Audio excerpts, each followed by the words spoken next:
Hello students, myself Anirban Basurai Choudhury, Lab Assistant Department of Chemistry, Jazz College of Engineering, Kalyani. And we are watching the lab video. The paper name is Chemistry 1 Lab. The paper code is for first semester CH191 and for second semester this is CH291. And this lab is for BTech first year students.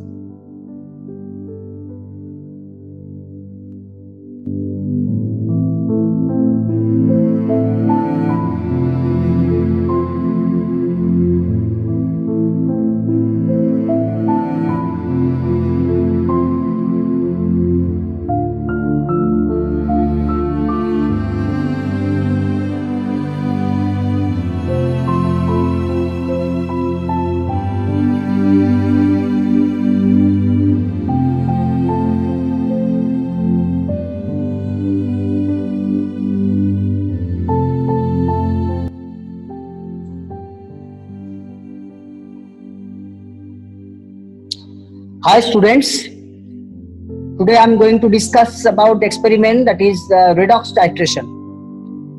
The aim of the experiment is determination of iron present in given Morse salt solution using standardized KMnO4 solution. Now as you know, according to the name redox, that means reduction and oxidation. The theoretical part is like this. The reduction oxidation means in one titration or in one reaction, reduction and oxidation takes place simultaneously. That means one substance is oxidized and the other is reduced. So oxidation and reduction occur simultaneously in this experiment. So oxidation is the process of loss of one or more electrons, and reduction is the gain of electrons by atoms or ion. Now the reagent undergoing reduction is called oxidizing agent or oxidant, and reagent undergoing oxidation is called reducing agent or reductant. You know that. So in redox titration, a reducing agent is titrated against oxidizing agent and vice versa. So normally potassium permanganate, which is a very strong oxidizing agent in presence of sulfuric acid, and iodine are commonly used as oxidizing agent. So in our experiment we are using potassium permanganate solution. And malic acid, ferrous ammonium sulfate, that is the Morse salt, sodium thiosulfate, those are the commonly used as reducing agent. And in our experiment we are using Morse salt solution as reducing agent. Now potassium permanganate is a powerful and commonly available oxidizing agent. In its oxidizing power depends on the acidity of the solution. In most of this titration solution of reducing agent should be made acidic before carrying out the titration. In acidic solution, reduction of potassium permanganate is like this. So this is the reaction part. Okay. Now one thing in the theory I have to discuss about the indicator. Okay. So the important thing is there. In this particular experiment, we are not adding any other indicator. That means like phenolphthalein, methyl orange. In other titration, you know, we are adding some indicator before starting the experiment. But in this experiment, we are not adding any indicator. Why? Because KMnO4 acts as a self-indicator. Now you know three types of indicators are available, like external indicator, internal indicator, and self-indicator. So KMnO4 or potassium permanganate is act as an self-indicator in this experiment. It is one of the oxidizing agent in this experiment and also act as an indicator. How? When all the reducing agent have been oxidized in this titration, when all the reducing agent have been oxidized, then the excess drop from the burette of potassium permanganate change the color of the solution. The color change is like this, colorless to pink, and it is due to that excess drop of potassium permanganate from the burette. Thus it is act as an indicator also. So it is act as one of the main reagent like oxidizing agent, and also it is act as indicator. So it is called the self-indicator. Okay. So this is all about the theoretical part. Now in the next part we will show you the practical part of the redox titration. So keep watching the video, then you can understand.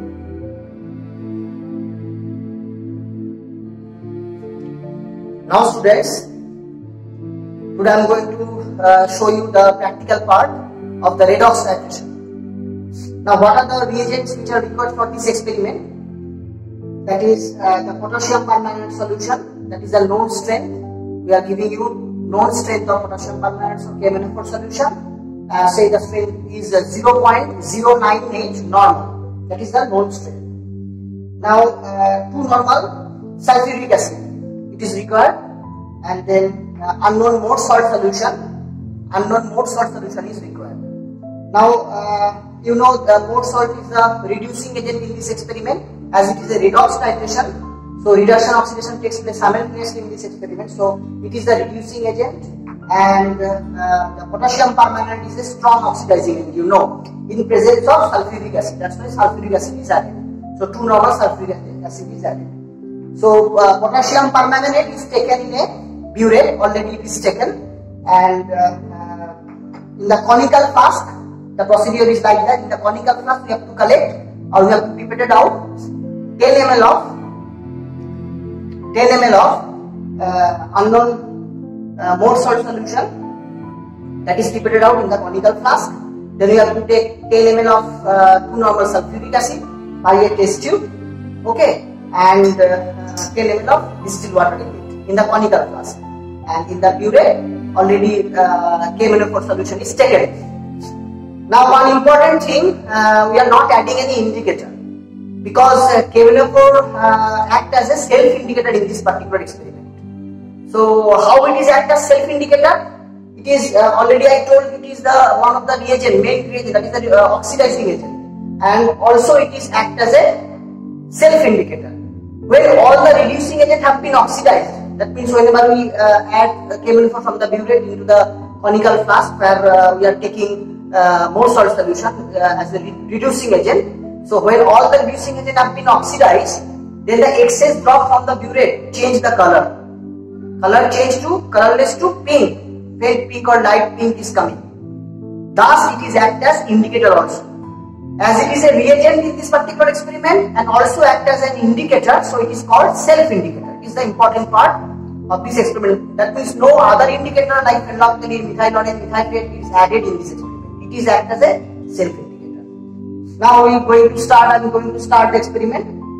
First of all, burette is filled with, as I told, KMnO4 solution. Now I am pipetting unknown mode salt solution by a washed 10 ml pipette. We have to pipette it up.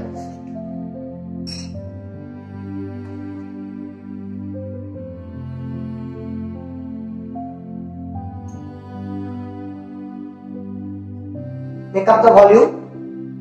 Take the lower meniscus for this case, as it is a colorless. So 10 ml is pipetted out in the conical flask, and never blow the pipette, as I discussed in other video also. Don't blow the pipette whenever you transfer anything in the conical flask. Now at the end, touch the tip of the bottom of the conical flask, then it is okay. So 10 ml, then 10 ml of 2 normal sulfuric acid.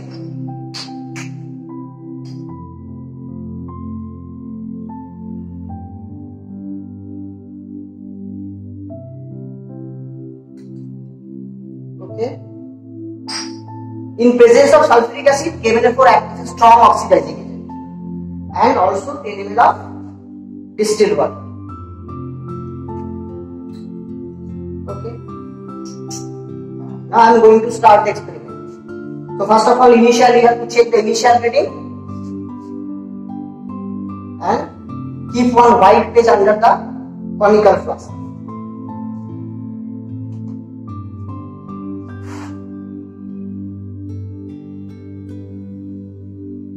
And drop by drop, you have to add from the burette and see the color change. Color should be colorless to pink.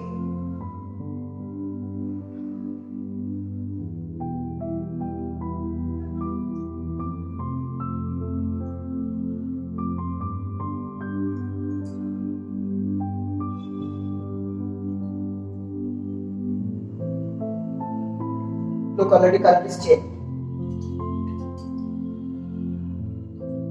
Okay, so faint pink color is coming. Clear? So then you take the reading, that is your final reading. So check your final reading. So final minus initial, you will get your volume which is consumed. Understood? So then you have to repeat the experiment twice. That means you have to take 3 observations.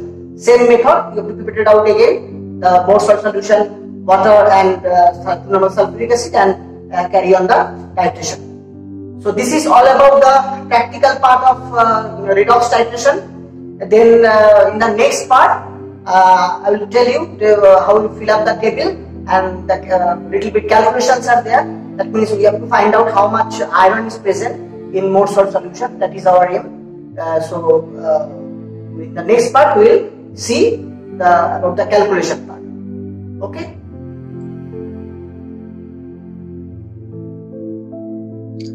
So student, this is the last part of this experiment, redox titration, result and calculation. So first of all, you have to fill up that table. Already is filled up, like you have to take 3 observations as I told, and volume of more salt you are taken or preparing 10 ml for each cases. Now the initial reading and final reading, it is written like this. 0 is the initial, then final is coming say 9.8. So volume consumed is final minus initial, that is 9.8 ml. So like that you have to fill up the table. In the second observation say 9.8 to 19.6, again 9.8 is coming, and in the third time say 19.6 to 29.5, that is the final reading. So 9.9 is coming. So after that the concordant reading, that is 2 consecutive reading is 9.8, so you have to write down concordant reading like 9.8, and the strength of KMnO4 which is given, that is known strength, that is 0.098 normal. Now you have to determine the, first of all, the strength of more salt solution. How will determine that strength? Very easy. From the normality equation like V1 S1 V2 S2, you have to determine the S2 or strength of more salt solution, where V1 is the volume of KMnO4 solution. Volume of KMnO4 is coming from the burette reading, that is in that case that is 9.8. So say for instance, and whatever reading is coming, if you do the experiment by yourself, you have to put it down there. Then V2 volume of more salt solution, that is 10 ml. Then S1 is the strength of more KMnO4 solution, that is also known 0.098 normal. Sorry. And S2, the strength of more salt solution, you have to calculate. So it is very easy. S2 you have to calculate. So after calculation of S2, that is the strength of more salt solution, you have to put it down there in the middle of the table. Then you can write down, because our aim is how a determination of iron present in more salt solution. How much iron is present, you have to determine. So you can write down in that manner, 1000 cc 1 normal more salt solution contains 56 grams of iron. You know that. So 1000 cc normal unitary method, 1000 cc 1 normal more salt solution contains 56 grams of iron. Then we are pipetting, or we are taking 10 cc. So in 10 cc S2 normal. S2 normal means the strength, after determining the strength of more salt, you have to put it down, instead of S2 you have to write down that strength. So whatever strength is coming for after calculation, so you have to write down there, because after knowing the value you cannot write down S2. So instead of S2 you have to write down the value of the strength of more salt solution. That much normal more salt, how much? So this should be the calculation. Okay. Now that is 56 into 10 into S2 divided by 1000. Now you have to determine grams per liter. So in 1000 cc you have to determine how much. So 56 into 10 into S2 into 1000 and divided by 1000. So it's a very easy calculation. If you do the calculation, you know how much iron and how much grams of iron is present in your given more salt solution. Okay, so this is the calculation part, and after knowing the value, you have to complete the table by putting that value iron present grams per liter. So whatever reading is coming, so everything is done. Only if S2 you have to calculate, then you can put it the value. You know the you can determine the how much iron is present in grams per liter, and you have to put that value. Okay students, so this is all about the redox titration method. So I think everybody understood that and enjoyed the lab video. Okay students, so see you in the next class. Thank you.